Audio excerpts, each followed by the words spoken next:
Our top story tonight, some going down in November. Wars, spending. There has got to be something big a-brewing. They're using geese to guard prisons in Brazil. Does Biden know what Mexico is? Would you scare Joe Biden? What are we laughing at? I think Butthole. Billy Mays was real. I'm a world-class skeptic. I don't know anything about Hunter Biden. I don't know who's big into cocaine and laptops. Why is that our problem? Complete, absolute incompetence. Like, who funds the news? It's a freaking inside job, man. That the entire world's a stage and everything's fake.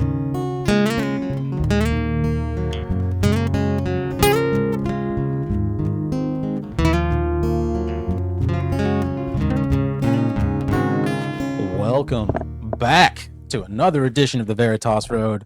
Carson and John, say hello, John, back here in the studio with you folks. What's up, Nephilim Hunter? How's it going?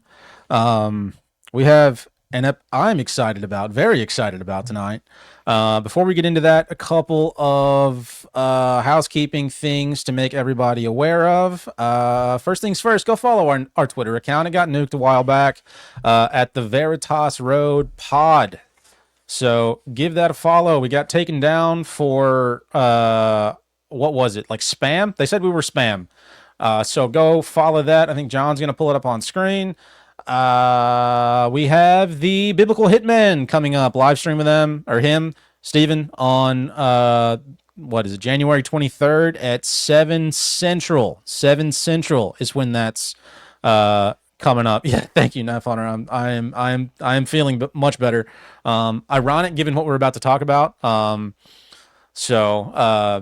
Yeah, that's coming up on at 7 Central on the 23rd. Be sure to check that out. That will be fascinating. I'm very excited about that. Next thing, our Patreon early bird special is still running. That will be running through February. We're working on a bunch of content to start to bring to that starting March 1st. Thank you to Nephilim Hunter for becoming our first Patreon subscriber. You're the best. If you want to email us or DM us your address, we can send you some stickers and whatnot. We would be happy to do that because we owe you some cool. But yeah, check that out. $2 currently. That will be changing come March 1st. We'll be adding some tiers more than likely as well.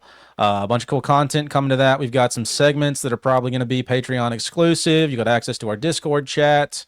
What am I missing, John? We'll be doing some watch parties. Those are gonna be free starting out. Yeah. And then I'll be doing a kind of I guess probably more like a bi-weekly segment. You'll get access to that. Am I missing anything there, John? No. Okay. There'll be more to come. I don't like the way you said February. You pronounced the R, and I find that weird. I did pronounce the I R. was going to mention that. Bi-weekly. I thought you were going to do those once a week. Maybe once a week. I'm losing track of that piece of things. Okay. But so yeah, that'll be coming. What's up, Maddie? Yeah, so that's on the way. Then anything else? Tuesdays. We're live every Tuesday at 7 p.m. If you're new to the show, check that out for Touch Me Tuesdays, where we talk about the things that touch me this week, and hopefully we can touch you too. But tonight, that's not what we're about. All right, any housekeeping thing I'm missing, John? No, I think you're good. Okay. So tonight, we're going to be jumping into a little discussion of germ theory versus terrain theory. And this is something that I think a lot of folks started looking into back in 2020, obviously. But for me, this has been something that's been, that I've been really passionate about probably since the time I was like 6, because I grew up in like a hippy dippy family, hard in February. Thank you, man. Yeah, pronouncing that hard R in February. Yeah. Good. Yeah. Yeah, bro. The world of health and wellness has always been like my personal like passion interest, I guess. And so this was something I was really excited to talk about. So as far as starting this discussion out goes, I wasn't really sure again where to kind of kick this off. I think the best place to start is with our good friend Louis Pasteur, the father of germ theory, right? Because we're all taught in school, right? The Carnegie, Rockefeller education system, we're all taught that, germs cause disease. The body is this fragile thing. Sometimes it gets invaded by these little, microbes. Be scared of viruses. You gotta sanitize everything to be healthy. And if you have a problem, you should go, take some drugs, go see a physician, go see a man in a white coat who's going to scare the piss out of you. We're all taught that from the time we're born. A lot of people are born straight up in a hospital, right? And so we're immediately almost brainwashed to believe what the modern medical industry would have you believe. And that all started about 150 years ago, maybe a little more, in the 1800s with Louis Pasteur.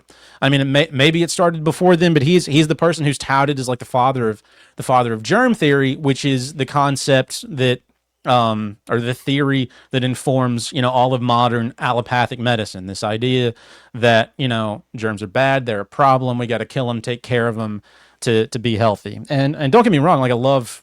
Antibiotics are nice if you're dying of staph, but outside of that, they can be quite problematic. So, Louis Pasteur, father of germ theory, he started his life out as a little bit of a retard, actually. He flunked out of school several times, I believe. He was a mediocre student at best. I've got some notes here on him, which I can barely read. Let's see here. Excuse me for a minute. While John, you want to vamp while I'm looking into this? I mean, I can. You struggling? I am. Yeah, I thought these glasses make it hard to read at times. Yeah, and also the page. I'm gonna address something here. The turning of the page. No, that page is black, and you're wearing sunglasses. That's. I know. Yeah, it was a problem. Yeah. So he started out as a mathematics student. He as a child he was super interested in like fishing and being an artist, which like is just like he sounds like a redneck kid, like a little nerdy redneck kid like in Appalachia to me, who was like, I want to fish and I want to paint things like my mama does. That's kind of what like his young childhood life sounds like to me. And then when he went on to school, though, he was this like mediocre, like shit ass student, and somehow like kept getting passed through the ranks in school. He ended up graduating college, I believe, with a degree in like mathematics and biology, and then like flunked his exit exam at least once, got a mediocre grade in chemistry. He took the entrance test for another school. He allegedly had to fight fatigue and only felt comfortable with physics and mathematics. Again, ironic because like everything he contributed research to was in like microbiology, right? And so then he failed the test because he got a terribly low grade. He went back, prepared again, and then ended up leaving that particular school. It was at the Sorbonne. And left with another degree in sciences, quote unquote sciences, and was a professor of physics. Louis Pasteur was a professor of physics. I don't know how many people are aware of that at a particular college. He also did some chemistry work and did some research in like crystallography, which was a big thing back then. So yeah, one thing to note is just he was a terrible student. Right. He never had much of an interest in any like legitimate intellectual anything as a child, and seemingly was like passed along during. So it was like No Child Left Behind, George Bush bull. Like, hey, this kid's. Let's keep him moving along the ranks because we're tired of dealing with the little ass. Like that's kind of what it sounds like to me when you read about his young life in school, which. For me, automatically like throws up. I'm not a big proponent of like the modern education system, but for me, it automatically throws up some red flags about the father of germ theory, right? Right. That he was like functionally. Then so his big like field of research was figuring out, well, at least for a little bit, was figuring out ways to make milk and wine and beer not spoil, which is where we got like pasteurization, right? Yeah. So they obviously back then in the 1850s had issues with like milk and beer and wine and spoiling. You left it out.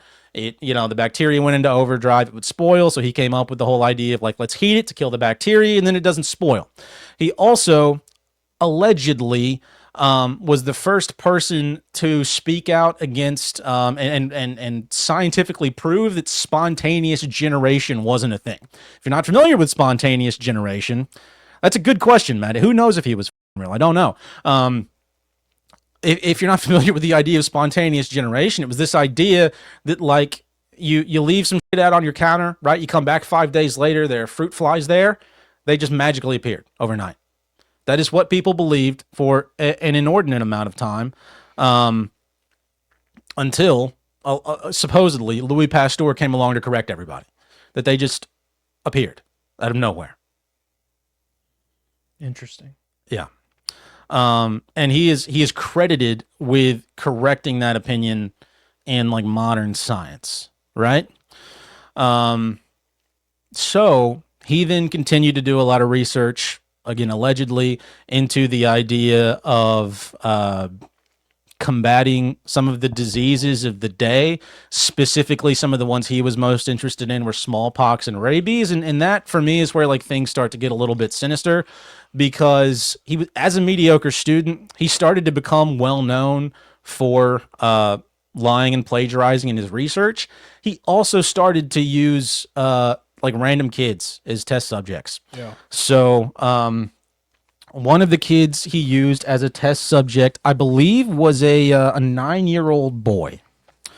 A 9-year-old boy by the name of, stand by, I'll get his name. I know his name. A 9-year-old boy by the name of, I've lost his name. Damn it. Well, it's not really that relevant. What didn't he always? Weren't those kids related to him as well? So I tried to find. I've always heard that the I've kids always were heard that they related were, to like, him, his, like, and nephews or something like that. I couldn't find any evidence of that this time around, because I've looked into this before, and I couldn't find any evidence of the kids being related to him. So the first kid he tested was a 9-year-old by the name of Joseph Meester, who was supposedly bitten by a rabid dog. And this was, I think, one of the first cases of Louis Pasteur straight up lying to the public. So he touted this as a success because the kid didn't die, okay, after being given 13 doses over 10 days of an allegedly attenuated rabies vaccine. Okay. He used a different product on the child than what he told the public he used. He said he used some kind of like air weakened substance when it was in fact something else. I don't know exactly what. I couldn't find a specific answer on it, but according to like his journals, he used a different thing on the child than he told everyone else he used. He also, is there a reason for that you can find? Like what's the purpose of that? To prove his point. So he told the public like, hey, this thing I've been working on worked on the kid. Gotcha. So he's trying to validate his his jab, his position. Okay, Yeah. gotcha. And it was not that actually correct. Was, supposedly effective. Okay, gotcha. Correct. Gotcha. And so he next tried another jab on a 12-year-old. So I don't know why he's around with all these people, and if anybody was curious, he was a Freemason. There's a picture of him with his hand in his shirt. Yeah, it's on the thumbnail of this. He is multiple times doing the hidden hand. Yeah, like it's all over. But they're always around with kids. And again, he jabbed a 12-year-old for some unknown reason. I believe it was for some sort of I think it was again for rabies, who died. So there was one supposed success story with this Joseph Meester kid, and then the next kid was Edouard Jules and this little bastard died. So hell yeah, David. So the second kid he jabbed died, and it seems to be from adverse reaction. This was the first VAERS case. This is the first adverse reaction to a kid straight up died. I'm sure it was not the first one, but yeah. From the jab that Pasteur gave him. Now he was during this period of time he was criticized vehemently by a contemporary of his day, Antoine Béchamp. Now, Antoine Béchamp was of a different opinion. He didn't think that there were all these microbes that were causing disease, right? Yeah. He thought the state of your body, the state of what he called the terrain, had to do with the way people got sick. So Pasteur was of the opinion that, hey, you get this little particle in you, it spreads and makes you sick, right? Yeah. Bechamp said that's probably not the case. He had these things called, he attributed it to these things called microzymas, which he said were the little bits and pieces that made up bacteria and that they slowly devolved into, which ended up being, I think, a lot closer to the truth than a lot of people realize. But he said it's not about like the stuff that's the bacteria that is literally everywhere, because every time, like what people were starting to notice around the time these guys were looking into this kind of thing, looking into like microbiology, was when we look really closely, because light microscopes were becoming a bigger and bigger thing. When we look really closely at we find all these little living things, right? And what they were noticing was they were everywhere. Right. And Bechamp said, well, it can't be these little things that are making people sick because they're everywhere. Yeah. It must be the terrain in which they're living. And so his suggestion was, where Louis Pasteur said, you know, this thing is inside of this person, therefore they are sick. It's very circular logic. This thing's inside of this person, therefore they're sick, and they're sick because the thing's inside of them. Right. So we're starting with very circular logic. Bechamp said it's not the thing we're finding inside of them. That happens to be incidental to the fact that the terrain that thing's living in is experiencing some kind of toxic load. The terrain that thing's in is in some kind of dis-ease. And so he ended up being, because Pasteur's work really caught on for a host of reasons that we'll get into here in a little bit. Bechamp ended up taking a lot of for what he said, because in my opinion, his work wasn't as easy to monetize. It wasn't as exciting as the idea that, hey, you know, there's this little thing that can make us sick, and if we wash our hands, it'll go away. He wasn't a proponent of that. Now, he had some like weird theories that today sound a little bit insane, like this whole like microzyma thing, this like imperishable little body that like builds up a cell and then breaks down. But in my opinion, that's a lot closer to the actual truth. Even if you look at like take modern physics for an example, like even if you look at mainstream science, right? Modern physics will say like everything's a vibration. Even for people like in the truth community, the ether, everything is a vibration. These vibrations kind of come together to make up physical reality as we understand it. Whether it's created by the observer or not is kind of immaterial, but these little things create the big things that we see. Yep. And so he ended up taking a lot of but one thing I forgot to mention. So Louis Pasteur, well known for cooking the books, like he had a different set of journals for himself and a different set of journals for the public. He also plagiarized some of Bechamp's work. So there was a conference in the 1860s where he went and presented this idea that these little bodies were not spontaneous, and kind of disproved spontaneous generation. Bechamp had proven that much earlier with some sugarcane experiments, I believe. Yeah. Pasteur went and presented that information as his own at like a massive science conference somewhere, and just said, "Hey, this is me. This is mine."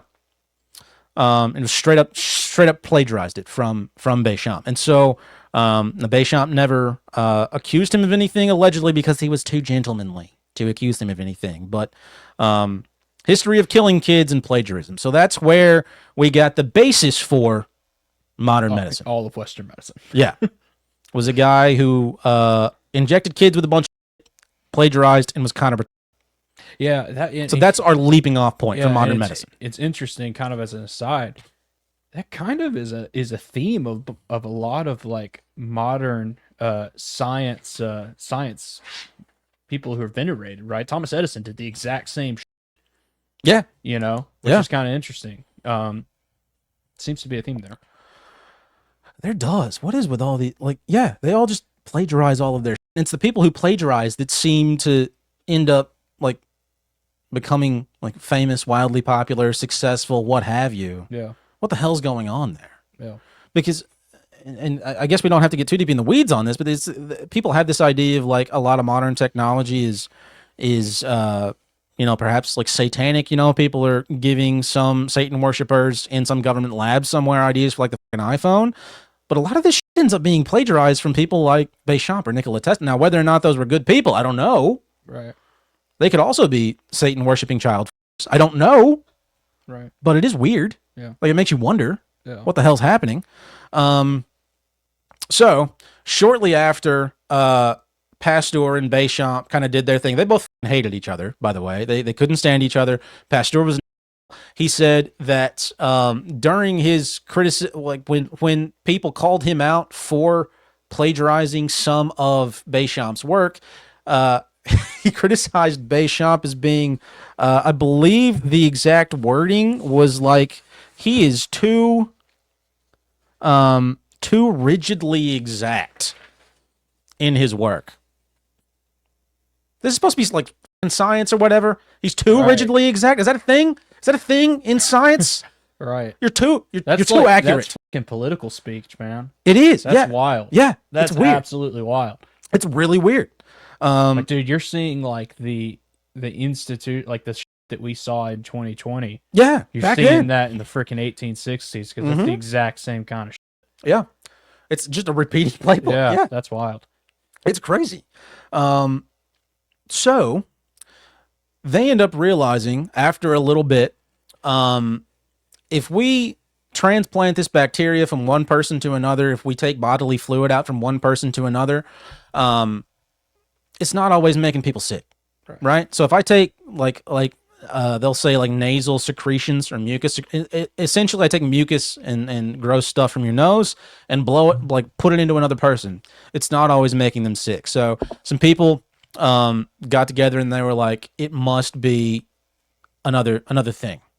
And I guess I need to back up a little bit. So when it comes to like the germ theory of disease, right?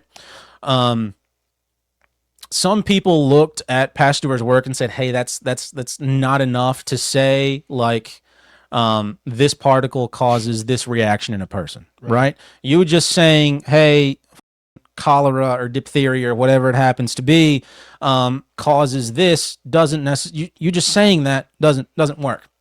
Unfortunately, some of the people who were saying that were also, in my opinion, industry plants. So one was a guy by the name of Robert Koch. He was a criticizer. Yeah. And we're going to talk a little bit about him and another guy named Thomas Rivers who worked on a lot of the same tonight. Robert Koch was a criticizer of Pasteur's work. He came along and said, Pasteur is kind of an idiot. We need some like logical reason to trying to figure out if this Pasteur is saying is passed from one person to another is making people sick. We need some kind of like reasonable way to determine if that's actually true. Because before Pasteur came along, people accredited like past illness passed from one person to another to this whole idea of like miasma was the word they used. And it was this concept of like me breathing the same air as like you being in the same space. There was some kind of ethereal thing that was passed between people that made folks sick. Yeah. Yeah. And I wanted to bring up, it's kind of interesting. Like when did this, I don't know if you know, but like when this kind of conflict start?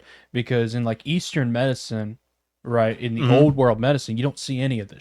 You know, right? There isn't a conflict of like microbe or terrain. There, like Eastern medicine was pretty well established that like, hey, your body and how it interacts with nature, like that's what's at play here. Right. Like when did this like get brought over into the Western world? I don't know if you know anything about that because it seems like a very Western ideology through and through. Well, it absolutely is. And one of the things I hadn't really thought about that before you said that. And one of the things I'm thinking currently, so all this went down in the mid 19th century, so 1850s ish. Right.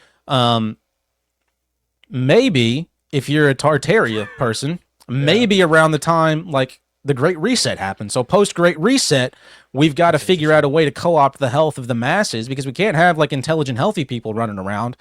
And we'll talk more about that here in a little bit. But we can't have this shit running around.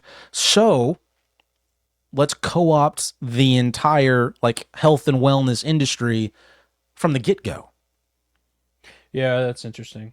Because before 1910, you had a lot of holistic health practice going on. There was a lot more debate in the healthcare community before 1910 in the Flexner Report. But even back in the 1850s, they were really pushing things this direction, the germ theory direction. And it wasn't just Pasteur. Once it, like my assumption is, and I haven't looked into like the state of affairs really outside of him and some of the people he interacted with, but my assumption is there was pressure outside of like his immediate circle to move things the germ theory direction. And we're about to talk about why I think that's the case. Yeah, and you can even drop the Tartarian aspect of that. It's just like, dude, it's just captured by the Industrial Revolution. Absolutely. Like that's what's really like at a base level, that's what's happening. It's just the Industrial Revolution capturing the healthcare industry and making it actually something that is semi-monetizable, going forward. Yeah, no, and that was one of the big drivers behind a lot of industry people getting behind germ theory, was the fact that it's scalable and it's really easy to make money off of. Right. It's hard to make money off of a hippie mashing up herbs in a bowl. Like, nobody's making a lot of money off of up that. until recently, at least. Right. Yeah, now the resurgence of like fake holistic healthcare. Yeah. So yeah, I think it all like really started around the 1850s. Why is another question, and that's a much deeper question. Like, was it Tartaria? Was it the industrial? I don't know. Right. So along, where were we? Koch. Right. So Koch comes along and says, "Hey, Pasteur's kind of we need to come up with some kind of logical reasoning behind the idea of, hey, this shit from one person makes another person sick." Right. Yeah. And so he came up with what are called Koch's postulates. And these had a little bit of resurgence in 2020 when people were trying to figure out what the fuck was going on with some people allegedly getting sick and some not. And so these relate to bacteria. He said the thing that makes people sick has to be found in the sick but not the healthy. Makes sense, right? Right. The thing that makes people sick has to be isolated from a diseased person. Right.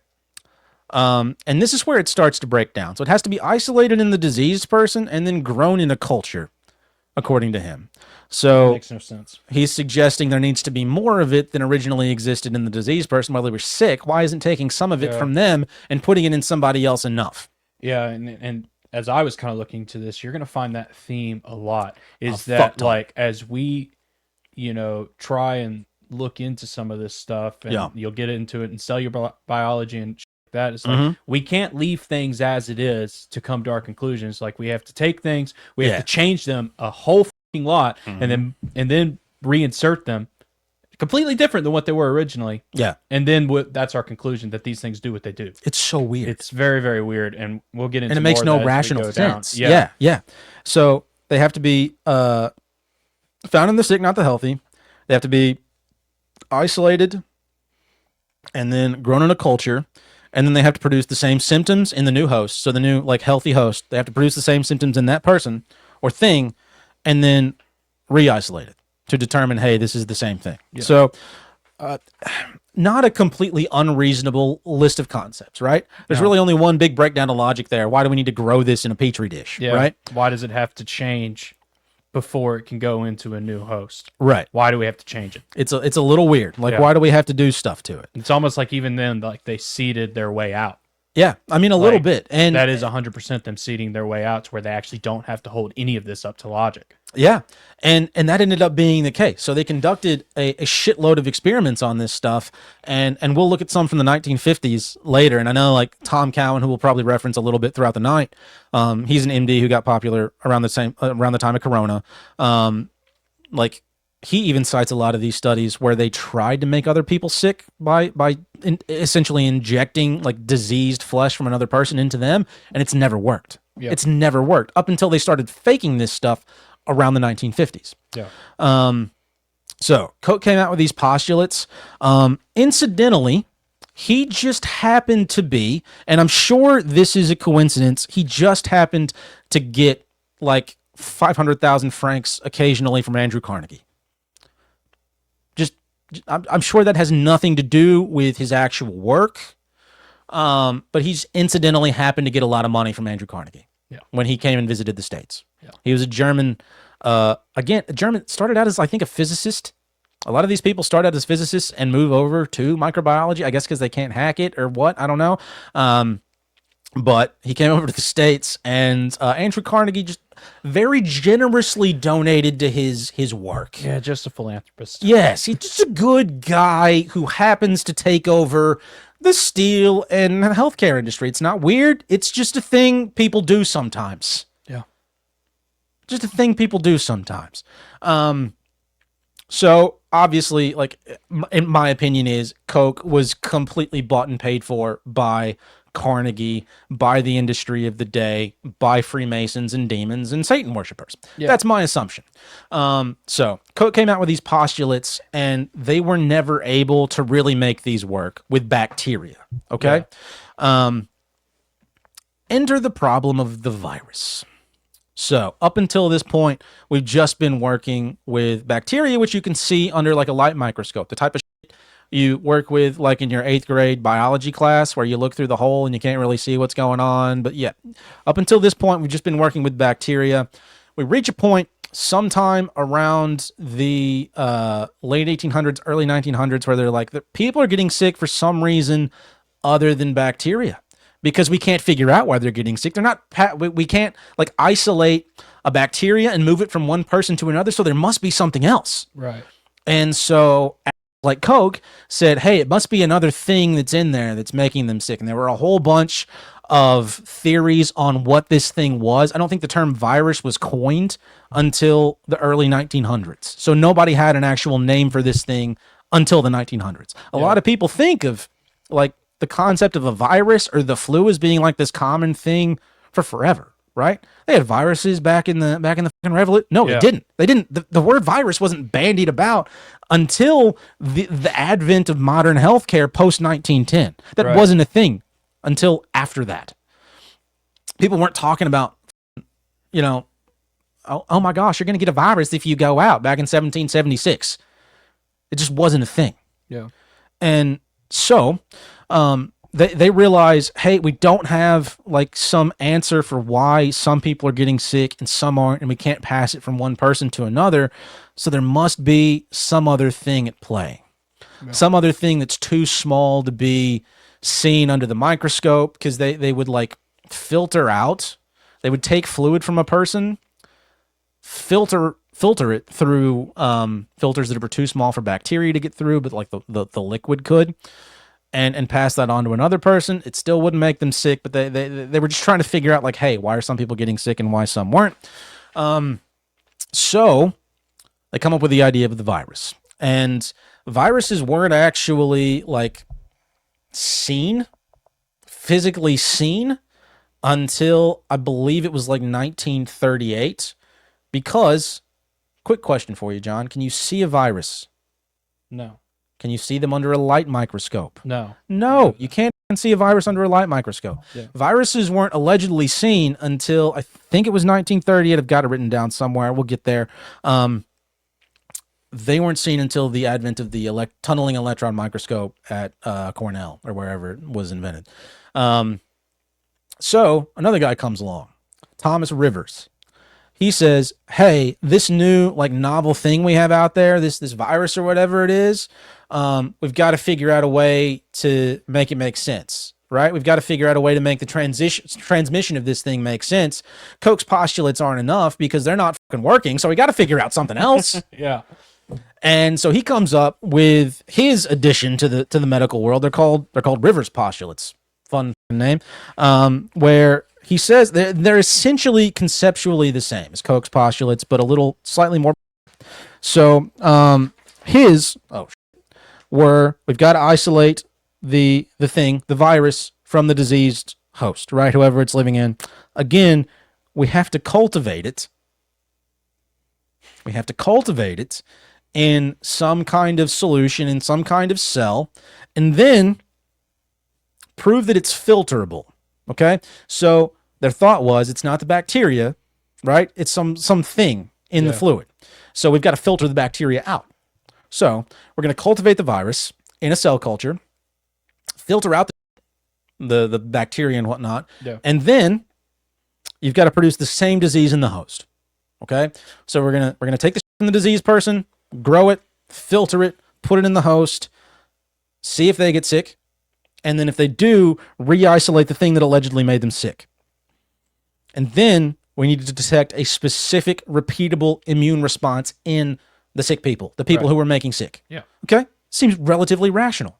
Again, I don't think to date any like actual scientific, I say that in quotes, work being done out there has actually satisfied even their postulates. I don't think that's ever happened. Yeah.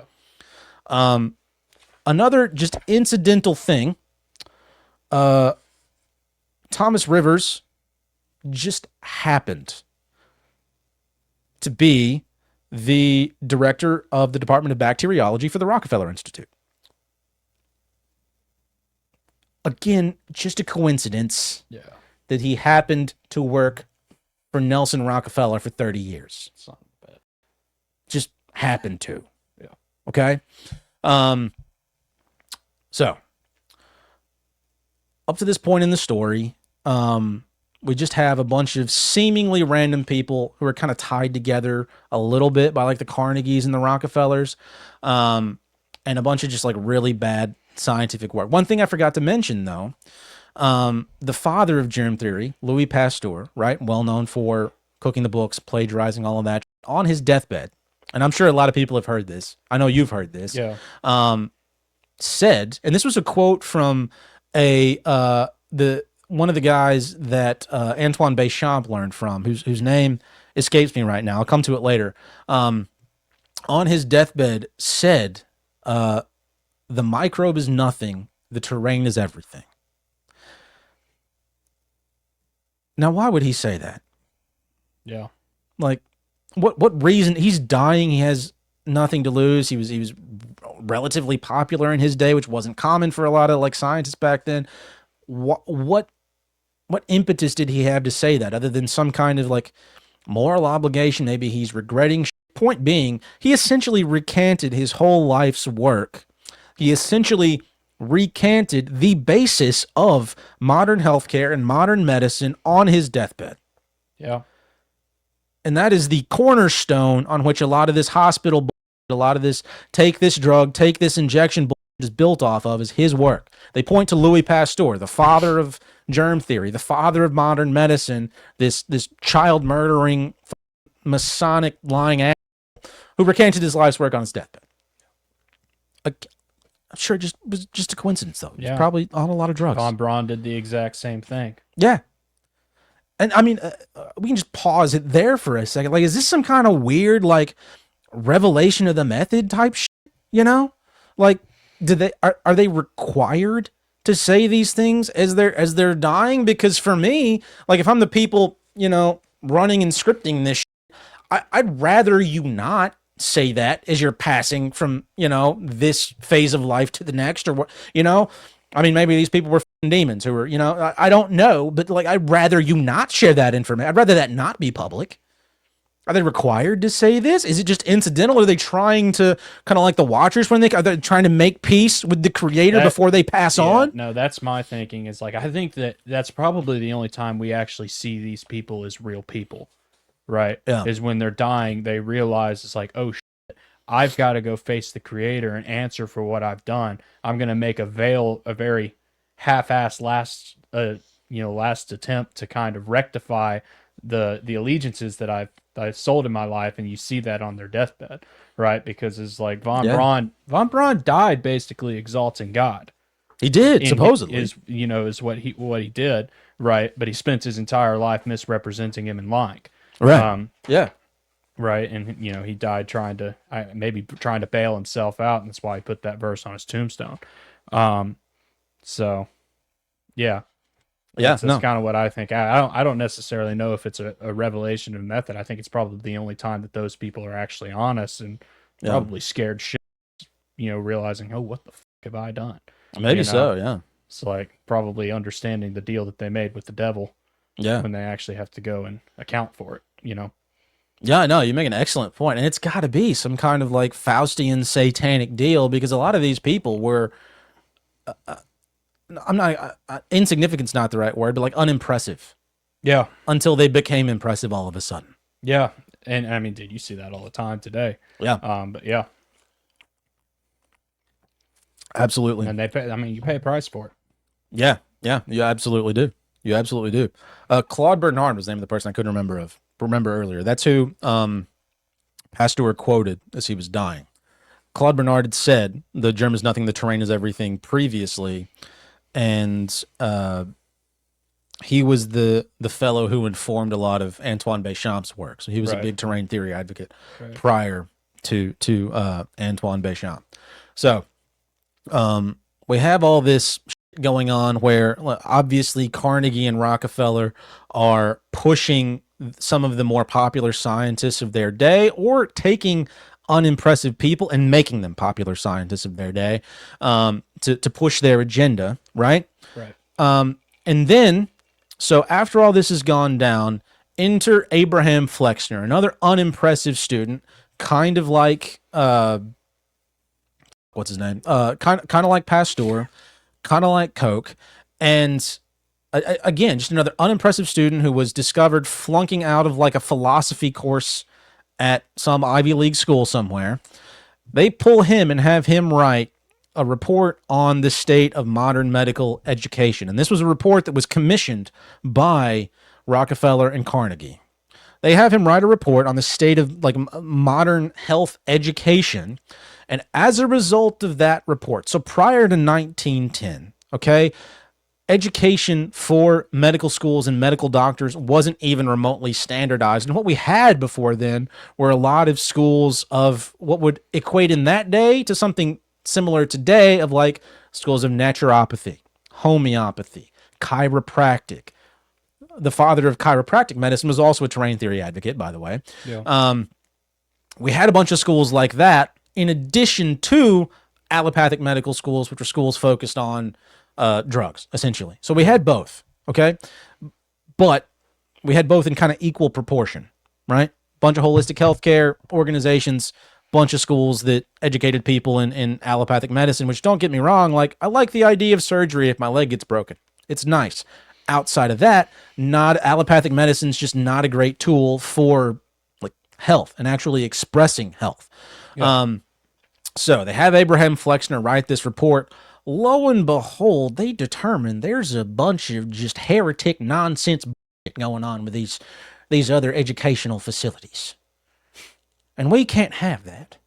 So Carnegie and Rockefeller cracked down by standardizing educational materials across all allopathic medical schools. They're all standardized from 1910 onward, and helping pass legislation to essentially outlaw other forms of medical education. Yeah, and so licensing capture. Yeah, that's exactly what happened. And so in 1910, we see all of these other forms of healthcare practice start to slowly disappear.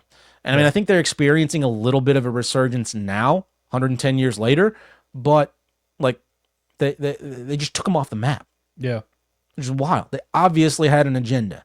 And one thing to note here is a lot of modern drugs are the byproduct of petrochemicals. Yeah.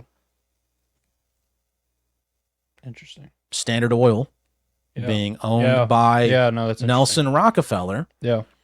Obviously had a big financial interest in the petrochemical industry. Yeah. Is there anything else to say there? Like, no, not at all. Like, it's wild. Just the it's wild that if you like literally take 30 seconds, you just see the blatant conflicts of interest just on the surface. Yeah, and this isn't even like deep conspiracy level shit. This is stuff you can find out on Google if you just spend 10 minutes looking into this stuff. That's crazy. Yeah. So 1910, the complete co-opting of the medical education, and we essentially have like a de-evolution of the health of the American populace from then onward. And we can kind of go wherever we want from here on out, but that's kind of the history of modern medicine. It's riddled with logical fallacies. It's full of people who were obviously unimpressive until they were lifted up and pushed out by people who had financial interests in the businesses they wanted to push. Yeah. Right? It was not in the interest of the public health, which the idea of public health is another discussion, but it was completely co-opted by Masons, by New World Order type folks. Like there was nothing legitimately healthy going on, and all of the good information that could have potentially been put out there by people like Bechamp was completely suppressed. Completely suppressed. And even now, between like the early 1900s and it was around the 1950s when a lot of these stopped, they were still studying like the transmission of disease and trying to figure out how disease was transmitted. And so I pulled a list, and Tom Cowan mentioned several of these in his book, The Contagion Myth. I pulled a list of some of the studies where essentially what they would do is they would get some sick people and some healthy people together and see, hey, can I transmit the sickness from the sick person to the healthy person? Yeah. I have 1, 2, 3, 4, 5, 6, like 15 of these. And we'll just go over a few of them. But they started a little bit before the Spanish flu and went through 1940 is the latest one I have. So 1906, physician tried to transmit the flu from one person to another by injecting nasal secretions from an infected individual to a perfectly healthy individual. No infection occurred. 1918, this was the big Spanish flu study, I believe, where they had healthy humans via blood or nasal secretions. They tried to transmit those into healthy people. Yeah, dude, they tried to do that. Like that study, they talk about it a lot in the book Into the Rainbow. Can't remember who wrote it. Yeah. But they did some weird trying to do that because they started. I think it's that study. They started like just having all of like these people intermingled in a room together. Yes. Nothing happened. Yeah. Right. So then they started taking nasal swabs. Nothing happened. Then they started like should have had them breathe into each other's mouths. Yeah, and then they also started. I want to say that they started like injecting like infected people's blood into the bloodstream of healthy people. Like they did some fucked up crap in that particular screwed study. up. It's very screwed up. And again, no one took sick. Yeah. No, they were not able to transmit disease from one person to another. And these were, I think it was like it had something to do with the Navy, I believe. I think they were like naval volunteers that were part of that study. I think so. And they did a bunch, they did a bunch of weird shit to try to prove that you can take stuff from the sick person and make the healthy person sick. And they were never able to make it happen. Yeah. Again, in 1919, we have attempted inoculation with blood or nasal secretion. In the one you're thinking of, I think, was 1919 to 1918, around the same time as the Spanish flu, which was like over 150 people, and they tried to transmit disease from one person to another, and it never worked. There was another study from 1914 to 1919 with 150 plus experiments of ingesting from other people, swabbing, and the diseases they tried to transmit, and this is the wild part, were many. Pneumonia, diphtheria, which we all hear like all those stories about, like, remember that movie Balto? Did you ever see Balto? Nah. With a wolf? Okay, well, anyway, diphtheria was like supposedly killing a bunch of people and super infectious. Tuberculosis, meningitis. I think that's it. But a bunch of different diseases that we hear today are transmissible. They tried to get them to pass from one person to another, couldn't do it. 1920, Tried to get volunteers to transmit the common cold. 1921, same thing. 1924, 100 healthy individuals exposed to secretions from flu patients. No transmission. 1937, 200 exposed to the flu. No transmission. 1940, 15 students exposed to the flu. No transmission. We keep trying and trying for some odd reason to prove this physical contagion is a thing, and it keeps falling on its face. Big point number one. Why do we keep doing that? Why do we keep trying to prove that there is this thing that we can take from one person, put it into another, and it makes them sick? Yeah.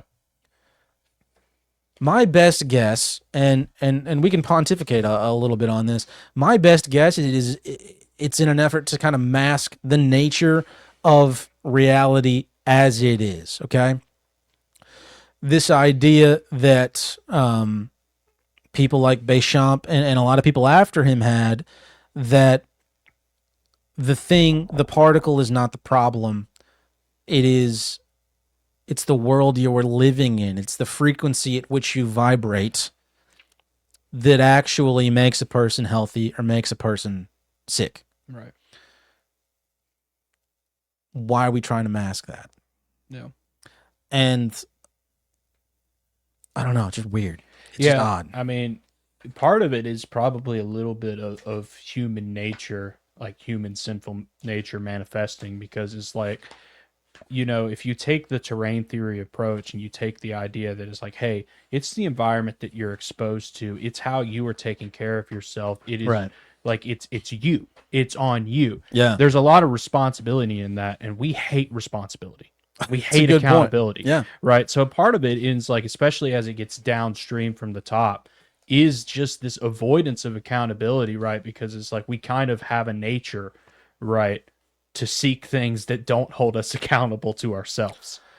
And the germ theory approach holds no accountability really to ourselves, right? Because, it was just an outside agent that just, I got exposed to a germ. Sure. Right. And a lot of times it's just people passing off accountability to stuff. They'll blame other people. Yeah. Right. And they don't look inward. It's not the fact that you ate 30 donuts last night. It's, I got exposed to a germ. Right. It couldn't have anything to do. Walmart didn't clean their shelves well enough. Exactly. Yeah. The gross person I saw on the street must have made me sick. It's like a weirdly racist isn't the right word, but like elite, I don't know, like a discriminatory way to look at things. Like, you're gross, you must have made me sick, type deal. Yeah. Yeah, it's very strange. And they're still trying to do it. That's the thing that blows my mind. Yeah. So post 1940, a lot of these experiments stopped.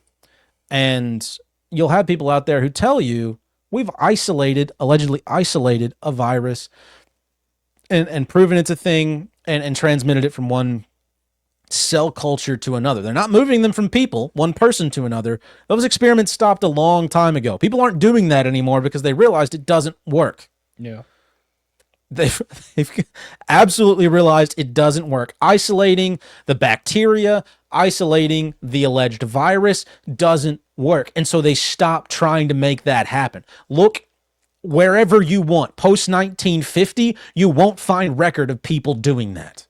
Yeah. Even in 2020, they weren't doing that, period. What they started to do, was take cells taken from either an aborted fetus.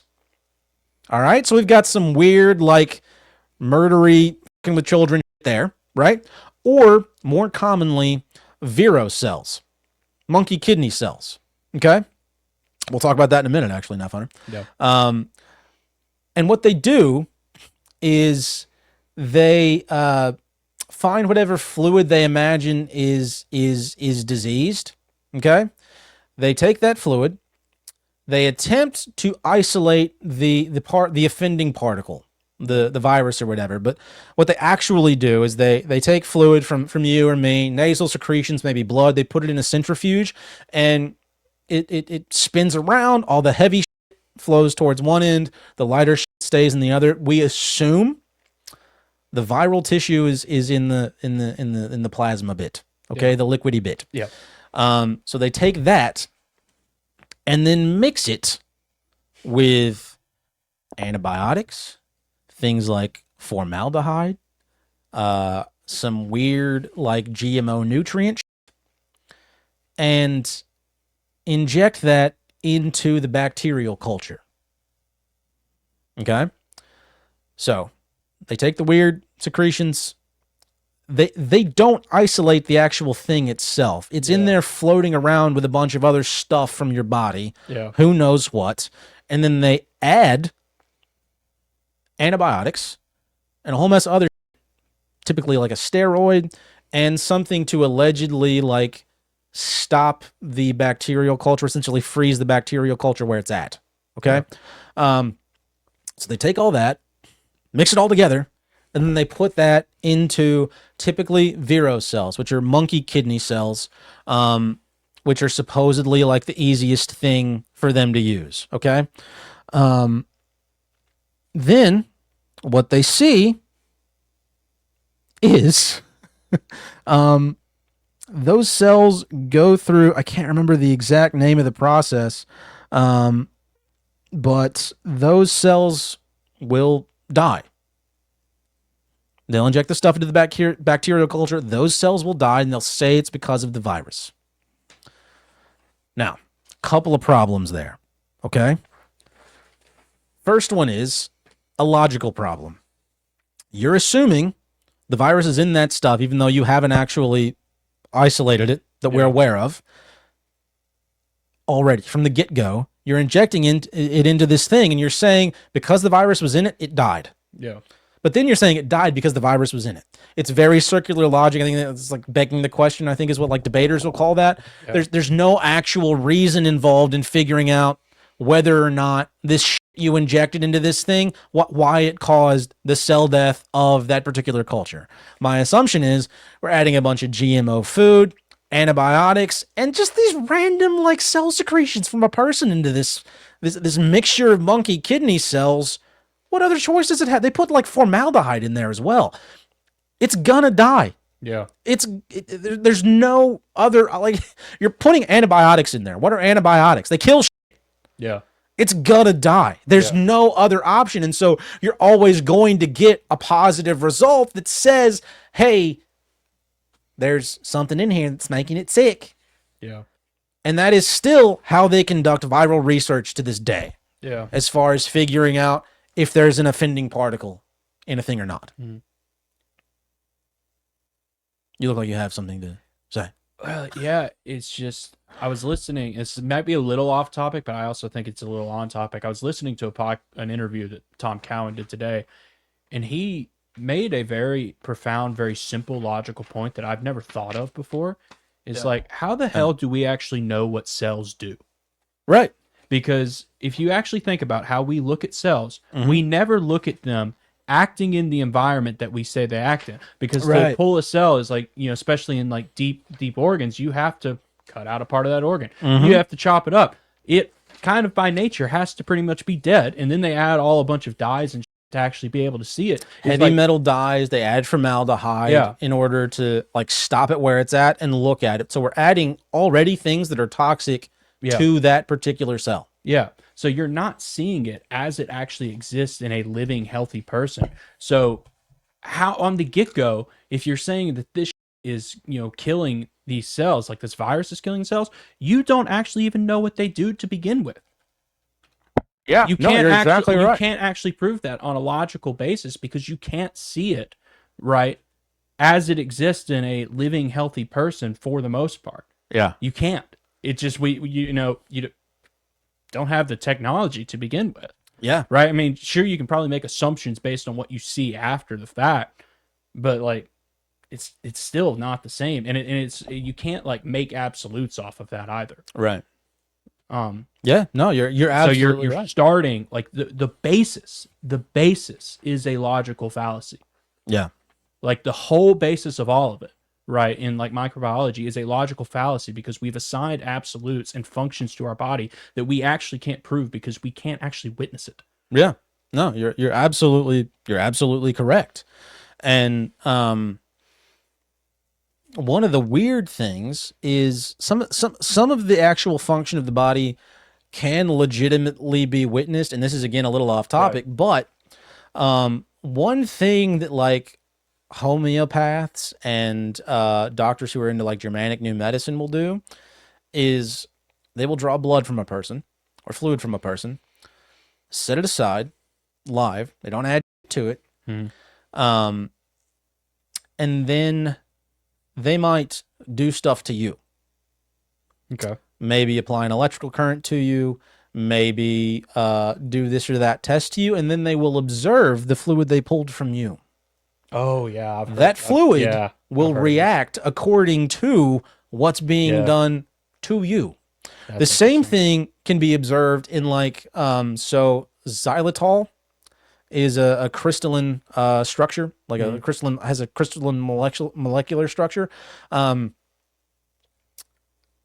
If you like with, so people put like 5G phones on either side of xylitol crystals, let them form, and it with the formation of the crystals. Without electromagnetic interference, they'll form these like nice, pretty looking crystals. With electromagnetic interference, that will change. At the same time, it was observed in xylitol crystalline formations like across the country. Similar deformations were occurring without two phones sitting beside them. It's the idea of resonance. Like this structure, this thing that is you, right, can be observed outside of you, but will still reflect what is going on with you because it's still like resonantly attached to you and it's legitimately observable. But because of all the ridiculous gaslighting that goes on in modern healthcare, modern medicine, modern alleged science, it sounds like science fiction fairy tale bull when it's not. Yeah. Even remotely speaking, it's not. But they've gone a long way to make that stuff sound insane and wild. Yeah.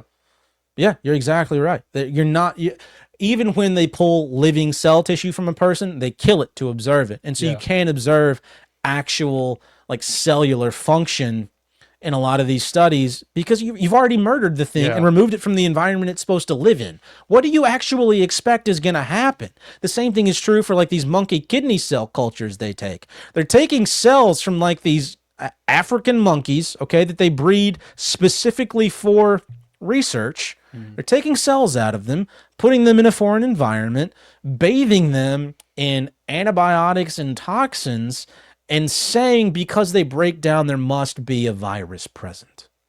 The actual phenomenon is called cytopathic effect. They don't even like say it died. They say there's cytopathic effect going on. The cell is breaking down and dying, so there must be a thing there making it happen. Yeah, of course there is. You've poisoned the Yeah. And it's so illogical to assign any sort of functionality or any sort of like scientific law off of it. It makes no sense. Yeah. Because it's like the way, like even like the way we're taught about cancer is like they teach it all from the cellular level. And like that it's like, it's cells multiplying and moving throughout the bloodstream. That's how it spreads. But it's like you don't know what those cells are actually doing living in the body. So how can you say that? You can't. You cannot actually say that as a definitive fact because you don't know what they're doing. Yeah. You cannot witness what they are doing at that level. And I never thought about that until, 5 hours ago as I was going to drink coffee and listening to that podcast while I was driving, getting coffee and getting groceries. It blew my mind. I literally audibly said, holy shit. Yeah. Because it's like, that is such a simple, logical statement. And we're like, especially if you sit in like 8th grade science class, the mitochondria is the powerhouse of the cell. Right. Right. It's stuff's drilled into you. It's drilled into you. But if you actually think of it logically, how the fuck do you know that? Yeah. You cannot actually know that. And it's not to say that all microbiology is like bull. Yeah, no, right. There's Because a lot of you good can, obviously, like you can still learn stuff after the fact, but just the idea that they ascribe so much like scientific law functionality to something they have never witnessed and probably can never witness, because I would beg to guess it probably was never meant to be. Yeah. Like how do you, it blew my mind, and I've never even thought about it that way. But it is just simple logic. Yeah. It's so simple, so simple. You're dead accurate. Yeah. And you think about it, it breaks down all of modern medicine. It breaks it all down, and you're like, what the hell? Yeah. All of allopathic medicine as it relates to like how the body functions to chronic disease or even to like acute disease like the flu or, you know, a stomach bug. It's all kind of Yeah. It's just like it's all massive speculation. yeah. It's massive speculation. Yeah. But if you question it, you're a heretic, and Mhm. it blows my mind, especially just with how simple the logic is Right. when you just think about it for like 30 seconds. Yeah. Yeah. No, you're absolutely right. You're absolutely right. So in relation to that, obviously there's the question of some of these alleged isolated genetic sequences they found, right? Because people will say like, "Hey, they isolated the Rona. They've got a genetic sequence out there that they've isolated." Right. The fact of the matter is, typically when that happens, what they're doing is they're taking material from a person they allege to be sick, right? Right. They're putting it in a machine that's supposed to copy over and over again. Like if you hit copy and paste a bunch, copy over and over again the genetic sequencing, DNA or RNA. They have one type of test for RNA where it translates that information to DNA type letters, and then one for just straight up DNA, and replicates it over and over again until such a point that they can take even like samples with a small amount of that supposed particle in it and do tests to see what the sequencing is. Okay. It's called PCR testing. Everybody was talking about it back in 2020, right? Right. So the wild thing with that stuff is, they don't know what's in the, we've already discussed that they don't know what's in those samples. It's a bunch of random jumbled up genetic material that we're saying has some kind of, we're just assigning meaning to it for some strange reason. Right. B, during this whole process, I think PCR stands for like polymerase chain reaction, where it's essentially just like copying and pasting stuff over and over and over again. You get these anomalous mistakes during the process where, like it just doesn't copy correctly. It happens in people too, supposedly all the time. And so you get these mistakes that occur. And if you copy and paste as many times as they do in that process, you get a lot of mistakes and a lot of mistakes that are copied. And so you end up with essentially results that don't make any sense. What they do is you end up with these weird results and fragments of stuff. They take that, they run it through a computer that will plug in the gaps. So essentially just make up genetic code to fill in the gaps, and they'll say, "Yep, we found it. We isolated it. There it is." And they will tell the public, "We found the genetic sequencing for novel coronavirus 19," and it's complete and utter. It's a complete lie. Yeah. It is a total lie. Yeah.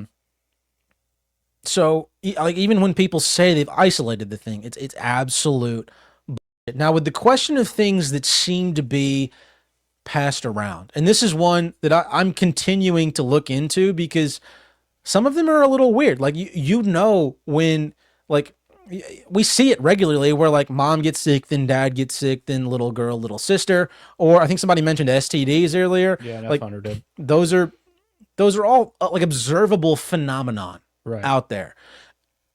The thing is, we've tried to pass illness from one person to another. We've tried to pass, be it bacterial infection from one person to another. We've tried to pass viral infection from one person to another. None of it works. And so, but we're observing this weird phenomenon of, I don't want to call it contagion because that like has a certain connotation to it, but passing some kind of illness from one person to another. And my best guess is a few things. For like the common cold, flu, stomach bugs, that kind of thing, there's a lot more passed between people than just these supposed viruses. Okay? We're passing genetic material back and forth all the time. We're adapting to our environment all the time. We're constantly passing these packages of information back and forth. Things like pheromones, things like exosomes, They're all passed back and forth constantly between one person and another. And we can't forget about the whole idea of like electromagnetic resonance. People have like this essentially aura around them that communicates with other people's energy. The heart itself, and this is mainstream science again, the heart itself produces, get this, like a 6-foot radius magnetic field around a person. Yeah. That other people interact with. You can walk into a space and feel the energy. That's not like some kind of hokey thing. It's a real thing. People produce an actual field of energy around them. Mm-hmm. It's legitimate. It's out there studied. And so my assumption is these seeming passes of illness from one person to another, because we've tried the whole bacteria thing, didn't work. We tried the virus thing, didn't work. How is it that like Mom and Susie's periods sync up, right? All the work are angry at me this week because the periods, sunk up, right? How is it that I get a stomach virus and you get a stomach virus, right? It's resonance. Yeah. It's passing back and forth of genetic material. The whole idea of epigenetics is the concept, and it's relatively like modern within the past like 70-ish years, that your genetic code isn't static. It's not constant. It changes over time, and part of that is the passing back and forth of genetic information as our bodies continue to change, adapt, and hopefully improve. Yeah. And so we're not dealing with viruses here. We're dealing with the body essentially healing and changing and detoxifying over time. As it concerns viruses and things like the flu, I'm relatively, like reasonably certain a lot of the flu symptoms we see are simply seasonal detox. We eat a lot of shit. I just spent about 3.5 months post breakup eating nothing but dog shit in the middle of winter. Okay. Finally cut out all the bad foods, processed seed oils, fast food, a lot of alcohol, all that nonsense. About a week and a half ago, lo and behold, I've been sick for about a week. Mm-hmm. I sounded like crap on the last 2 pods we did. Been sick for about a week immediately after cutting all that out, because guess what? Your body goes into detoxification mode. It says, okay, you're not shoveling toxins in that I need to store in fat cells and adipose tissue anymore. I can start to get rid of some of this nonsense. And so it does. But once those hit the bloodstream, you start to feel bad. Your body doesn't feel good when it's flooded with toxins. Yeah. And so as you're getting rid of them, you're not going to feel great. And one of the things the body uses to get rid of toxins is mucus. It stores a lot of toxic material, be it heavy metals, industrial toxins like hydrogenated oils, things like dyes and shit. It'll sequester those in essentially mucus cells. That's why your nose runs like hell when you're sick. So that is my assumption when it comes to like the flu and things like that. Mm-hmm. As far as STDs go, that's a weird one, right? Because one person can bone somebody with, I almost said rabies. One person can bone somebody with herpes and get it, and the next week they bone somebody with herpes, and somebody the same herpes-ridden has sex with somebody without it, and they don't pass it on, right? My best guess, and this is from hearing people like Tom Cowan speak, is it's got to be some kind of resonance, of connection between these two people, where their bodies, their frequencies connect on a level where that negative thing is passed on. Yeah. That is actually an element of like Germanic New Medicine, which if people aren't familiar with that, you should look into it. It's this concept that crises, trauma in your life is expressed symptomatically, is expressed in cancer or diabetes or a sore, here or there. My best guess is that's kind of the way STDs work. They're communicated back and forth via some level of like molecular resonance between one person and another. Yeah. Any thoughts on that? I've been going off for a little bit. I mean, I think you're kind of spot on the money, and I mean, you're leaving, it's exchanging genetic material, but it's kind of interesting. It's almost as if the old world kind of understood that. Yeah. How many times do you see like in the Bible when, there are people who have, diseases, they immediately ask, well, what did I do? What sin did I commit? Yeah. Right. It's almost like they on some level, they understood how a lot of this works. Yeah. Yeah, it does seem like they knew a lot more about it than we do now. It absolutely does. And one more thing, this is the last thing I'll say on viruses and this, and we can get into like speculation on why they're doing this. So a lot of people will say, hey, they found a virus. So the tunneling electron microscope. They'll look at cell cultures. They'll look at slides, essentially, of cells that have allegedly been destroyed by viruses, and say, hey, we see these little things. They must be viruses causing the death of this cell. Yeah. Two things to mention there, and this is an example that people like Tom Cowan like to use, whether it comes to bacteria or viruses, right? We assume we see this thing there, it must be the cause of the bad thing that happened. That's essentially like looking at like a house that's burned down. It's a hollowed out shell. You see firemen there, and you're like, oh, they must have caused that. Yeah. If you've never heard of a fire, or you see it like a dead deer in the middle of the forest, right? And there are a bunch of flies. The flies must have killed it. The flies got another damn deer. Yeah. It's logic. We all know that is not the case. The firemen are incidental to the fact that a fire occurred, right? The flies are incidental to the fact that the deer happened to die, and they're feeding off of the leftover tissue of the deer. The same thing is likely true of especially viruses, but also bacteria. The reason I mention viruses specifically is because when we look at these, again, supposed viruses, I'm still not convinced those are a thing. They're indistinguishable from a lot of other shit. Yeah, indistinguishable from what you mentioned earlier, exosomes.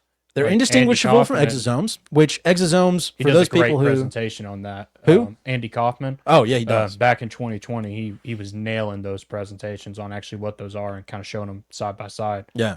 Go check out his work. It's pretty incredible. It's phenomenal. Yeah. He's brilliant. Yeah.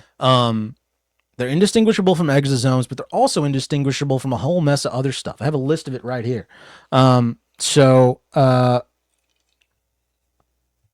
Let's see here. Microvilli, microtubules. In other words, like little tiny, like microscopic tubes. Exosomes, Golgi apparatuses. We all heard of that in biology class. Glycogen. They're indistinguishable from glycogen, which is the sugar that fuels your muscles, right? Yeah. That's sugar that's in your, they're indistinguishable from a whole mess of other. Yeah. We can't tell them apart. Yet when we look at stuff and see these little particles, they're like, oh, must be a virus. Yeah. Yeah. The virus got him. Must be a virus. Yeah. Completely circular logic. Yeah, and it goes back to the point that I made earlier, is like, you are not seeing that cell that you're looking at. You're not seeing it as it was functioning in a living person and a living animal, whatever the hell you're looking at. Yeah. You're not seeing it as it was intended to function. So you cannot claim. It just does not work. It doesn't work to the scientific method. It doesn't work to just basic logic. You cannot claim that what you're seeing in it caused it to be, like, you cannot claim that if you see a virus there, you see bacteria there, that caused it to die because you did not see how that stuff was there when it was living. Yeah. You cannot claim that. It does not work. Right. Yeah. No, it's That claim is completely illogical. It is. I keep harping on it because I just thought about this, or I just heard this today, and it's just like, how have I not thought about that before? Yeah. Because it's something I kind of have never. It's part of the reason why I haven't broached this subject a lot, and why I've been more silent tonight is because it's like the whole cellular biology side was like, I can't understand that. Right. I think the reason it's confusing is because there's not anything to understand. Yeah, but they make it sound like so complicated, and that you have to have all this fancy equipment and all that. So it's like the whole, and they use that as a basis for so much in allopathic medicine. Yeah. It is the basis of it is cellular biology. Yep. And when you actually think about it, it's like, hey, this just doesn't work. And it's like, I've never thought about it before because I've always kind of been afraid to broach the subject because it's like, how fuck is a normal, supposed to understand that? Right. Yeah. But when you understand, it's like, hey, it just doesn't work logically. It's like they can't actually prove anything that they say that they can prove. No, it's just like a lot of these, like Neil deGrasse Tyson, right? Yeah. He can't prove a damn thing he says because how are you gonna? Yeah. Right? You don't have access to the fucking whatever telescope. You don't have access to Hubble's. You've never been in a fucking shaped telescope. Yeah, you've never been in a fucking black hole. You know, Right? That kind of shit. Yeah. Yeah. So you can't disprove what he's saying. The same thing is true with all of this like illness stuff, all this virus talk, all this like bacteria talk.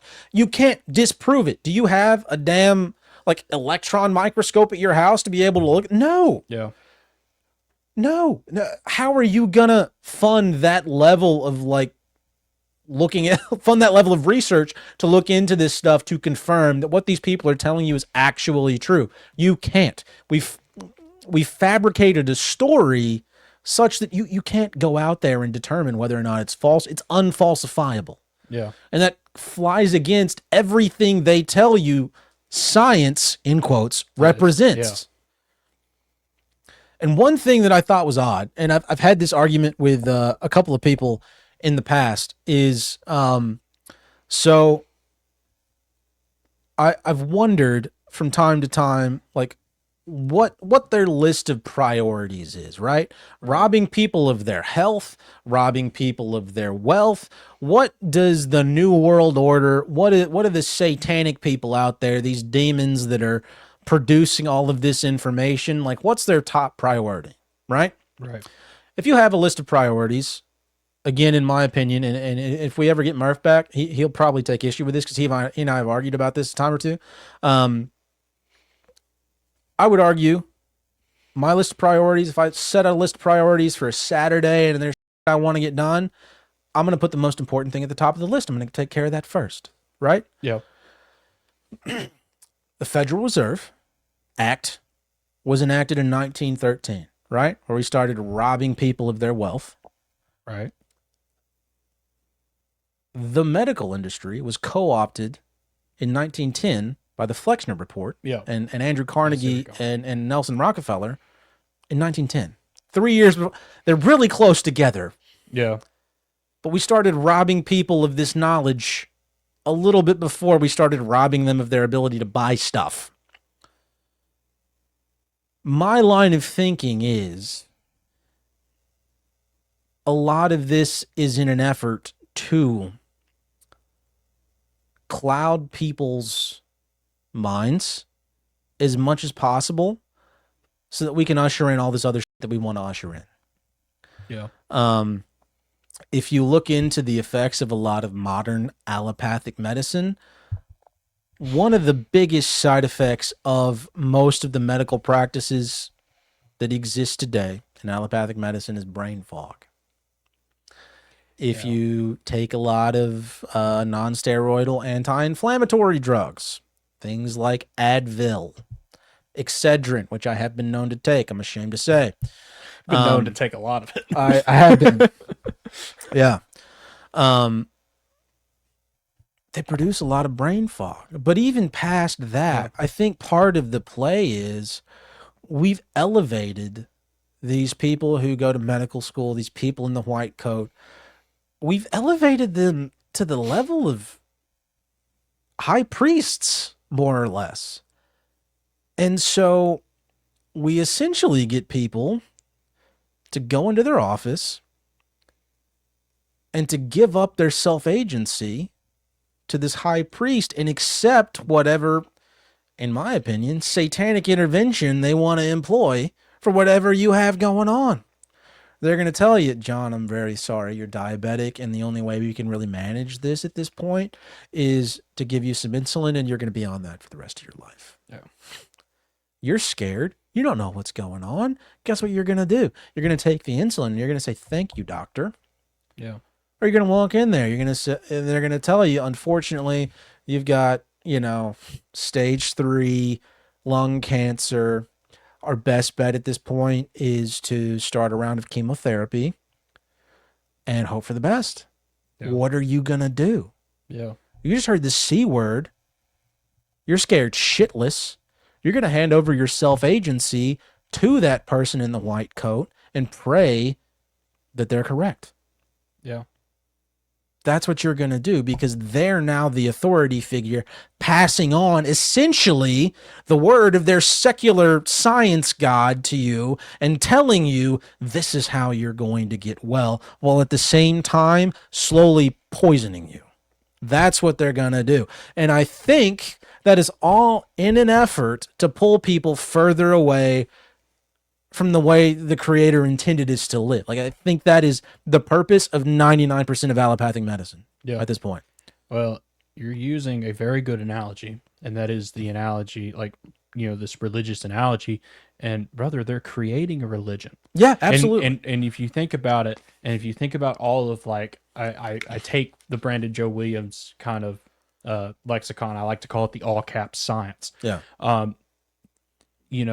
They have been slowly building the tenets of their religion for centuries, right? Astronomy was their cosmology, right? The Big Bang, the, trillions of galaxies, trillions of stars, trillions of planets, all nonsense, but that's their cosmology.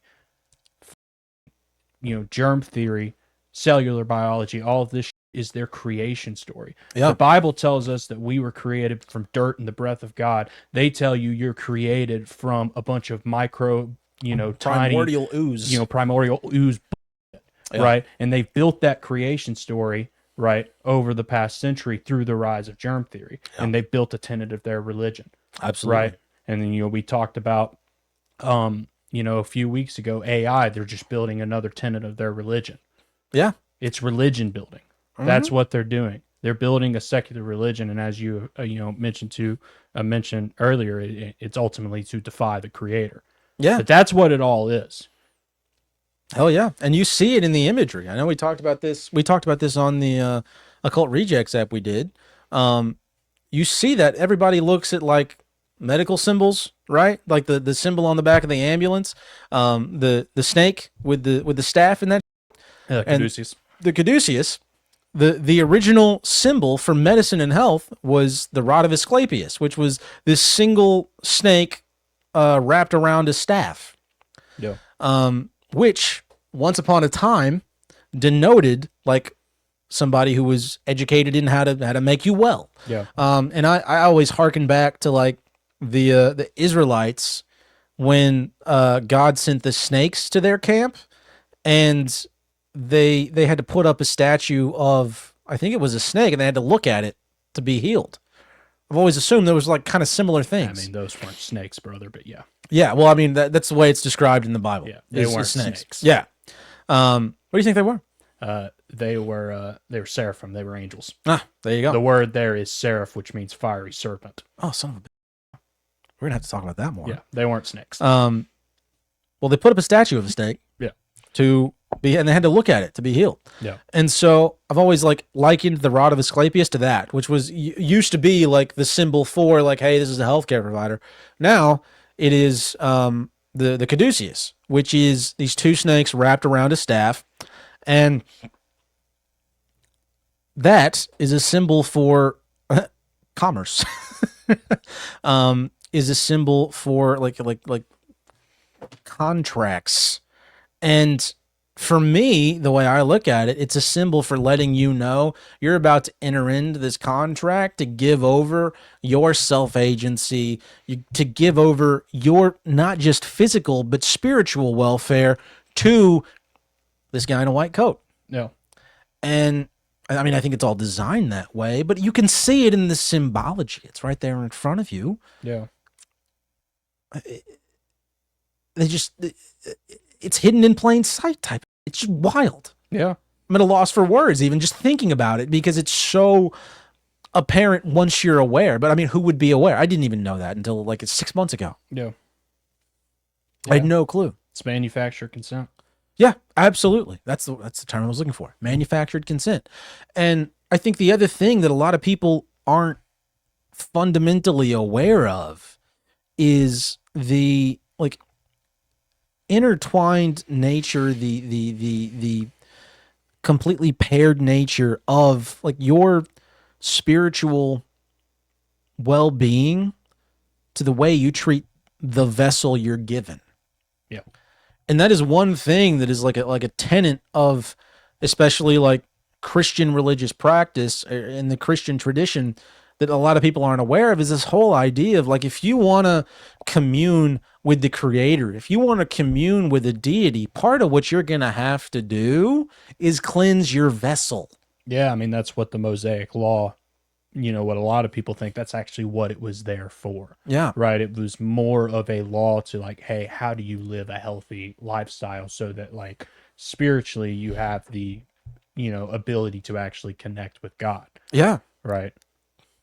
And so I think what a lot of this is there to do, I think the end game is to simply sever, maybe not sever, but make the connection with the source, the creator, as cloudy as possible. We took a long road to get there, but that's what I think the end game is. When Louis Pasteur started fucking saying, hey, there's bacteria in this bowl of beer, we need to pasteurize it, I think the end game is to cloud people's connection to the creator, because that's exactly what modern medicine does.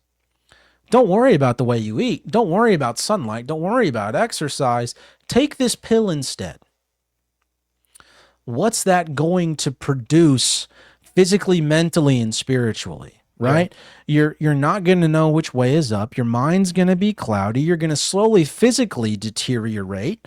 And so the kind of persona, the kind of personality that's going to produce is somebody who's lost, confused, tired, and worst of all, they're not going to feel like connecting with the creator, much less be able to, because their antenna is covered in gunk. Yeah.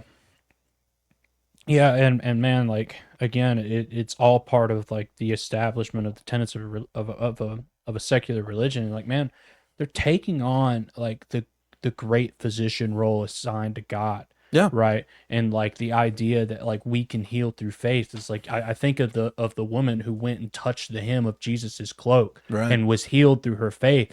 And like now is like, we don't even like, people who are sick, we don't even really rely on that idea of healing through faith that we see throughout the Bible. It's just like, oh, we'll go to the doctors, right? Yeah. We'll go to the doctors, and we've put so much of our faith in the medical system to heal us, right? Yeah. And it's not really what's happening, but they've done such a good job at co-opting that though, because like it'll work partially.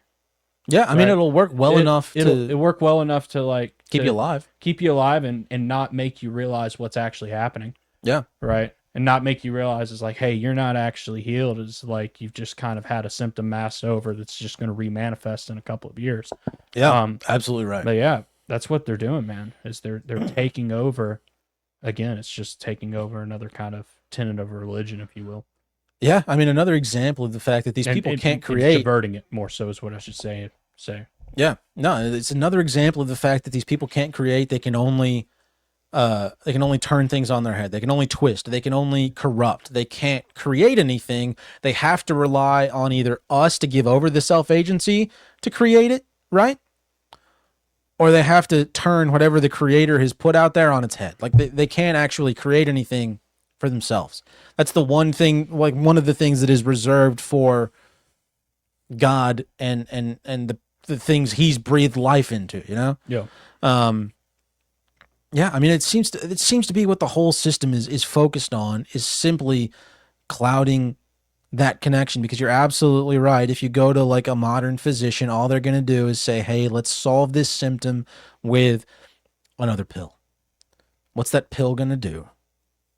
It's going to stop the symptom, maybe, if you're lucky. Yeah. But it's going to come at the cost of a host of other side effects. It's going to come at the cost, a lot of times, of your spiritual and mental well-being. And that will manifest itself in a host of ways. And a lot of them aren't pretty. Yeah. Be it brain fog, be it mental illness, suicidal thoughts, ED. And I know that sounds like a joke, but that, like the low libido in men or women, like that will influence the way you interact with your actual like partner in life. Like it will with that. Things like statins, which they prescribe to everybody. Look it up. The most commonly prescribed medication out there is a statin. destroy people's libido and desire for connection with their partner. They also destroy your immunity. That's another discussion. But like they destroy your desire to connect with your wife, your husband, whoever it happens to be. Yeah. This is designed this whole system is designed to cloud your connection with the creator and with the things he's created. Yeah. Period. 100%. It makes you question what that is, you know, because it's like obviously like the people who actually like work in healthcare are not necessarily like they're not bad people. No, most of them they're come out. perfectly nice Most people. of them like go into that because they have this like, you know, altruistic like character to want to help people, and then obviously it gets subverted by whatever this thing is. Yeah. It's like it's a thing. It's something in and of itself, and that's what like I don't understand it. What it blows my mind is like because we've talked about it tonight as a thing, as it is something that you can almost personify. Yeah. You know what I'm saying? Yeah. Yeah. And like, what the hell is that? That's a good question. Because it's like, because even like you're never really saying it's like, hey, this doctor did this to me. It's like, no, that the system did it to you, and that's what happened. It's like the doctor doesn't know what the hell's going on, right? He went through medical school. He's just repeating, you know, he's repeating what he learned in a book, right? It's bigger than that. It's bigger than like, you know, you talk about all of it's compartmentalized. Yeah. So like, what's the thing? Like, it is a freaking thing. It's an entity almost. Yeah. It's almost like I know I've heard like Jules from Grey Pill talk about this. It's like almost like an egregore or whatever those things are, where like you give enough like attention and spiritual energy to a thing, and you manifest the thing itself. Yeah. I don't know, but you're right. You're absolutely right. There are plenty of perfectly good people who go into the healthcare industry, and you can talk about other shit all day, right? But the minute you approach the idea of like legitimately taking care of yourself, legitimate health and wellness, it's like a switch is flipped, and it's almost like pseudo demon possession for a second. Yeah. With some of these folks, it's weird. Yeah. It is weird, and it's like the industry has taken on an actual life of its own. About whether or not it's just because it's controlled by a bunch of demons, I don't know, but it does seem to be a thing in and of itself. I'm not sure. I mean, I do like the idea of like if I break a leg, being able to go to a hospital and get like that's good, right? I like that, right. But past that, when it comes to like actual expression of health, because that's what people do is they express health, they express healing, they express like the vibrance of life. Mm-hmm. Allopathic medicine will do everything it can to cloud that, to mute that. Yeah. Ask anybody who's ever been on like an SSRI for depression or a benzodiazepine for like suicidal thoughts and that kind of thing. Like it absolutely mutes your feelings and perception of emotion, of experience. It mutes all that. It dumbs it down, and it makes everything flat. Right. And the same thing is true, honestly, for a lot of other pharmaceuticals. It's not as like completely direct. So like psychoactive pharmaceuticals cause things like that, like directly and almost immediately. But even things like insulin will cause weight gain over time. What's that going to do? It's going to produce brain fog. It's going to flatten out your experience of whatever this reality is that we're all, doing together. Right. It's going to flatten that whole experience and cloud your ability to connect with other people. And that's why I think they had to tackle this before the co-opting of the financial system, because people who were healthy, who were thinking, who were like rational human beings are never going to accept things like a central bank. They're never going to accept the government we have. They're never going to accept all these things they pulled over on us. You have to cloud people's minds. You have to cloud their connection to the creator to start to be able to accomplish these things. And that's why I think this was one of the first steps in the game. Yeah. It's to rob people of their ability to think, to function, to connect. Yeah. You're 100% right there. And then it gets into like, well, what's orchestrating that? Because it's like, we talked about what, 160 years of history tonight? Yeah, probably. That ain't just one man doing that. Yeah. That's you make a good point. 2.5, 3 lifespans of modern lifespan. So yeah, you got to ask the question is like, well, what the hell? Because I mean, what we described tonight it's very orchestrated. It's very clearly orchestrated if you kind of start from beginning to end. Like this was planned, especially as you see is like Pasteur getting like and Koch and the other guy you mentioned is like they're all, you know, funded in plants. Yeah, right. absolutely. And it's over generations, Mhm. right? So it's orchestrated over lifetimes, very All culminating in Fauci very a couple of ordered. years ago. Yeah. So what's causing that? You know, maybe Yeah. a question for another time, but it's like something you got to think about because it's like it's a big thing I've been harping on the conspiracy community now. It's like, hey, it's not just the simple power and control. It's just not. Yeah. And if you're paying attention, is like that very simple one. If it is that, it would be complete chaos because human beings are Yeah. right. They can't do like, you know, left to their own devices and their own selfishness. There's no organization there. So it can't be that. Right. So what is it? Mm-hmm. And it's way too organized over lifetimes for it to be just that simple. And not just over lifetimes, but even over geographical areas. Well, yeah. You know? Yeah. Yeah. Pick your favorite thing. You're right. We have been going for a minute, haven't we? How long have we been? We're hitting about 2 hours. Okay. Go as long as you want to go. I mean, I could literally do this for the rest of the evening. You got it? What else do you have to hit? You have a bunch of notes over there. If we missed anything important? I mean, we may have to go for a part 2 at some point Yeah. because there's a lot to cover here, and I tried to gloss over as much of it as I could. But I think the main takeaway for tonight, and we may do another one to kind of dive a little bit deeper into some of these things because, I mean, we're just talking about a very surface level Yeah. overview of We need to do another one with someone who's not as us. And also actually that. is very Yeah. smart. Yeah. If we could get I mean, obviously we're not going to get Tom Cowan, but somebody if we like got Tom that. Cowan, I crap my pants. I would myself, yeah, absolutely. And Hunter, you make a good point. Like it is similar to what they're trying to do in Minnesota right now. Yeah, we'll definitely Cloud people's talk about minds. that on Tuesday. Yeah, that'll be a long That'll discussion be on a- Tuesday, I'm sure. Big discussion on Tuesday. Yeah. But it is the same type of stuff, like just trying to cloud people's minds and effectively just push them in the direction you want them to go. Yeah. But as far as this like germ versus terrain theory is concerned, I think the biggest takeaway is just I think personally it's all of the germ theory stuff, most of allopathic medicine, with the exception of like emergency care, is directed towards clouding your connection with the creator and with other people. Yes, Tom Cowan is the best. Agreed, JC. And I see like an egregore with that makes sense. Yeah. That hadn't occurred to me. Yeah. Yeah. That's a good point. But it's all there to cloud your ability to express whatever we were sent here to express, whatever we were sent here to be. Allopathic medicine is finding the best ways to f that up on a fundamental level. Yeah. No, you're right there. And we maybe didn't hit it so simply tonight, but like your mind, your body, and spirit are all connected. Yeah. The health of one affects the other in a massive way. And they kind of like, obviously, modern medicine shits on that and they just focus on the body and they do a very bad job at focusing on the body. Yeah. Yeah, it's all connected. And that really is the crutch of terrain theory. Right. Is like, hey, you are not just your body. You're not just your spirit. You're not just, your kind of mental. I hate the term mental health is the way it's used, but you're not Yeah. like that. And a lot of that's off of spirit anyway. Like it's all together. You know, it's one thing and all of that matters because it manifests, in various ways.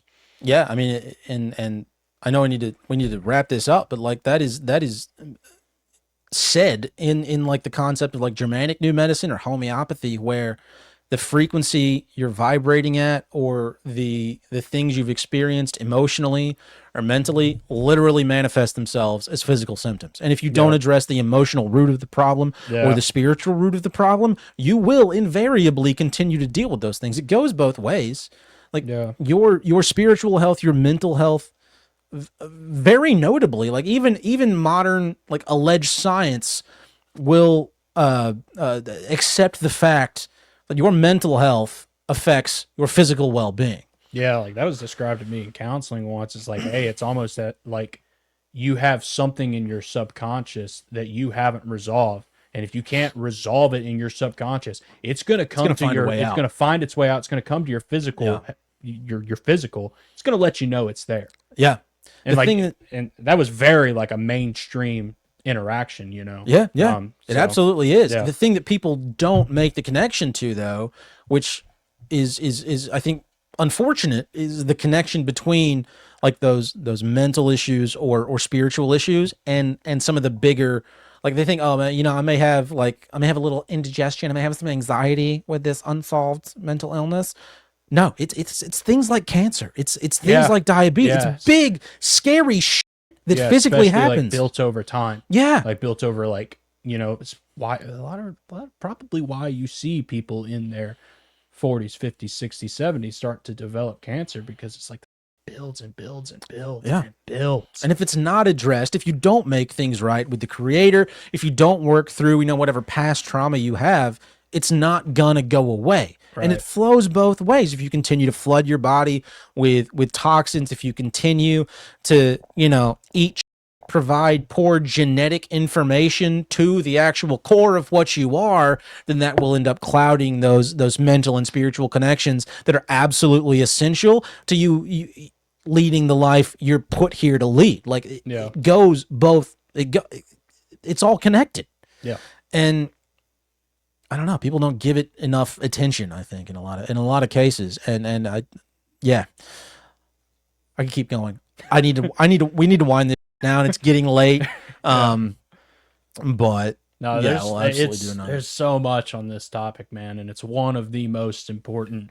Like, a lot of times I kind of wonders, like, why is not everybody talking about this, especially if you're in the conspiracy community? Like, Yeah. it's one of the most important things, and like everybody, like everyone recognizes at this point that, like, hey, Western healthcare is fucked up as hell. Yeah. Like normies, everybody recognizes it. Yeah. It's, you got to get to the point to why. Right. And like that's the biggest thing that I want to tackle as we continue to do this. It's like, why? Yeah. Like, right. And it's not just because they want money. Yeah. No, Well, money's a so part of much it. deeper than the money. They love the money, but it's so much deeper than that, you know? Yeah. No. Yeah. Absolutely. I could not agree more with that concept. And you're right. Not a lot of people are talking about the interplay between those things, I guess. And that's not something I've ever really thought about before. Yeah, it's probably just because it's become so mainstream now that everybody, like, you know, hates Western healthcare. They hate health insurance. They hate having to deal with all that. And it's kind of just become part of the Here's the flip cultural side to that, though. lexicon. Yeah. That's probably why. Flip side to that, though, is everybody seems to hate it a little bit more, you know, more and more often. But when goes down, guess who they go running to? Yeah. Old Dr. So-and-so at the hospital. It's that's like, part it's of the not fear understanding- reaction. Yeah, it's part of not actually understanding why. Yeah. Right, because it's like a lot of people hate it. A lot of it's because of the business side of it. Like, you go to a hospital, if anyone's had to deal with the health insurance provider, you want to shoot yourself. Right. Right. A lot of that is the biggest aspect of it. Again, it's just they don't understand why. And it's like, once you start to figure out why, you start to and also it puts accountability on yourself. Yeah. Like, right, because it's like now you actually have to do something about it. Right. That's kind of where I'm at, you know, in my personal life. Like, I'm starting to understand what this actually is. Now I actually have to do something about it and take control of my life to not have to be dependent on it anymore. And that's terrifying. It's a bitch, isn't it? Because it's like, it's terrifying, you know, just because of like the fear they've inundated you with. Gosh, I can't say that word. Inundated? Inundated. It's the word I'm looking for. It's terrifying due to that, but it's also terrifying just due to like the social stigma of it, because they've built this into like so entwined with the culture. And like 2020 was like a big kind of trauma thing for me, because it kind of freaked me the fuck out. Like, right, how powerful this thing is. And when you start to try to pull away from it, it's like, how do you do that? Yeah. You know? Yeah, that's a good point. I don't know. It's hard. No, it's like, very difficult. And I, you know, it to your point, a lot of people aren't aware of this stuff, and it was easier for me. Like, I grew up around this.